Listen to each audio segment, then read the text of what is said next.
2017년도 8월 29일자 이데일리 기사를 보면은요.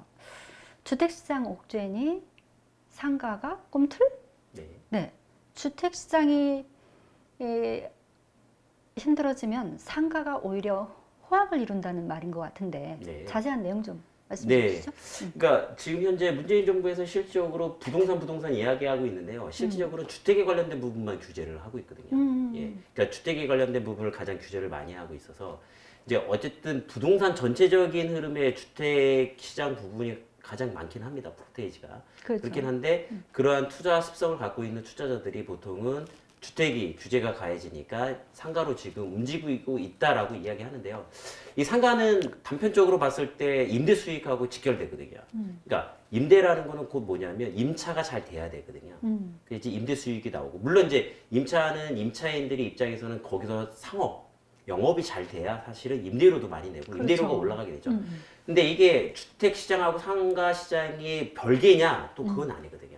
그래서 주택 시장을 규제하면 무조건 상가 시장으로 가냐? 그건 또 아닙니다. 왜냐면 결과적으로 주택 시장을 규제한다는 거는 뭐 많은 국민들, 그러니까 이 대한민국에 있는 모든 국민들이 보통 이제 자산으로 취급하고 있는 것들이 이제 그런 주택의 자산 포지션들을 상당히 많이 갖고 있는데요. 결과적으로 그런 부분의 포지션들을 규제한다는 거는 그러니까 그러니까 추가적으로 사용할 수 있는 돈들, 자산에 대한 포지션들이 주는 거고 사실은 그게 여파가 어디로 가냐면 거시적 경제로 가요. 그러니까 소비에 영향을 줄 수밖에 없거든요.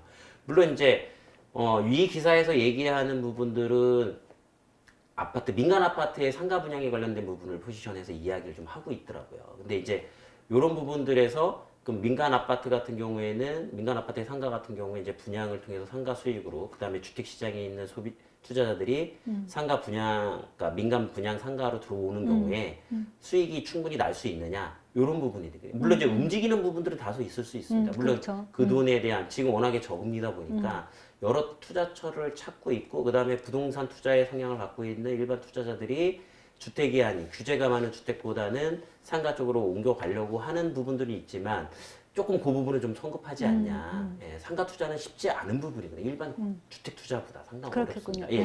상가는 일단 상권에 대한 형성이라든가 그런 분석, 그다음에 수익률 분석 이런 부분들이 상당히 많이 필요하거든요. 그러다 보니까 업종에 또 그래서 쉽게 넘어가서 거기를 투자를 한다. 자칫 잘못하다가는 투자의 손실이나 또는 어떤 그 골치 아픈 골칫덩어리를 안게 되는 그런 상황들이 될 수도 있습니다. 네. 말씀을 듣다 보니 이런 기사가 사실은 물론 맞는 말일 수도 있어요, 그죠? 하지만 약간은 좀 이 기사가 조금은 그 의도적인 기사가 아닐까 이런 생각이 좀 듭니다. 네, 지금 이 기사에서는 그 홍제동의 더샵 민간 아파트 상가 분양에 관련된 부분을 지금 타켓을 해서 이제 사실 기사를 썼거든요. 그쵸. 약간 홍보성 기사인 가능성이 좀 높아요. 물론 이제 홍제동 자체 홍제역 주변에 있는 상권역들이 있긴 합니다. 원래 거기 이제 재래시장도 있고요. 옛날부터 그 이제 상가들이 이제 홍제 상가들이 옛날부터 있었기 때문에 그 부분에 대한 상권력은 있는데 더샵이라는 브랜드를 갖고 들어오면서 민간 아파트가 들어오면서 그 인근에 상가들이 이제 들어오게 되는데요. 나중에 결과적으로 그 더샵은 이쪽 그 홍제역 맞은편에 있거든요. 이제 그 도로를 함부로 건너가야 되는 상권역이에요. 그러다 보니까 그럼 이러한 이동이나 연결성, 상권에 대한 연결성이 충분히 되느냐. 물론 이제 기본적으로 아파트 상가는 그 아파트를 보고 들어가는 경우가 대부분이긴 하겠죠. 그 세대수라든가 규모 정도. 그렇죠, 그다음에 여기서 얘기하는 그 배우지들. 물론 그렇죠. 거기가 그 뒤에 들어가는 배우지 주택단가의 앞단에 있는 건 맞아요. 이제 이런 부분들도 좀 있는데 뭐 이게 다냐? 이거는 좀 아니다. 어쨌든 그런 약간의 홍보성 기사일 가능성이 좀 있고요. 너무 타켓에서 쓰신 게 그래서 그렇죠. 그런 상가들을 보실 때 충분히 꼼꼼하게 또 상권에 대한 분석들도 좀 확인을 하셔야 되는 부분들이 있고요. 네. 특히 중요한 거는 상가의 분양 금액이거든요.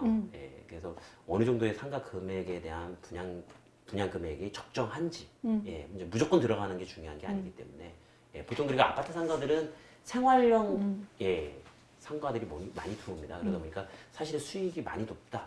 요 정도는 좀 좀 어렵지 않을까 그런 생각이 듭니다. 주택도 마찬가지지만 상가 같은 경우는 특히 지역적인 특성이나 네네. 어떤 그 개별적인 특성이 다 있기 때문에 쉽게 성급하게 판단하고 내려서는 안 될 것 같습니다. 또 다음 넘어가죠. 네. 네, 감사합니다.